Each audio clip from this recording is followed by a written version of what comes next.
ฟังข่าวกันนะครับทำงานปวดเมื่อยนะครับต้อง SOS Pass อันนี้นะครับกดได้ที่ช่องตะกร้าของเราได้เลยแก้ปวดแก้เมื่อยนะครับเพื่อเป็นการสนับสนุนรายการของเราฮะ LT Vision ครับได้มีพิธีเปิดด่านพรมแดนสากลพาหังในเมืองซอปาวแขวงหัวพันสปปลาวและด่านพรมแดนสากลลอบเซียบในอำเภอมบโจจังหวัดเซินลาประเทศเวียดนามโดยมีท่านรองรัฐมนตรีว่าการกระทรวงการต่างประเทศของทั้งสองประเทศเป็นประธานร่วมด่านพาหังตั้งอยู่ตรงข้ามกับด่านลอบเซียบที่หลักเขตแดนหมายเลข225ห่างจากเมืองซอฟบาประมาณ25กิโลเมตรและห่างจากกรุงฮานอยประมาณ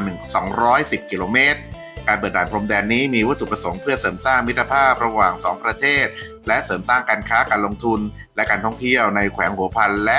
ภาคเหนือของสปปลาวโดยอำนวยความสะดวกในการเข้าออกตามกฎหมายของสปปลาวและประเทศในภูมิภาคลุ่มแม่น้ำโขงครับขอบคุณข้อมูลข่าวจากลาวยูสเรดิโอช่วยสนับสนุนรายการของเรานิดหนึ่งนะครับเพื่อเป็นกำลังใจให้กับพวกเราในการเข้าไปกดลิงก์ตะกร้าสินค้านะครับ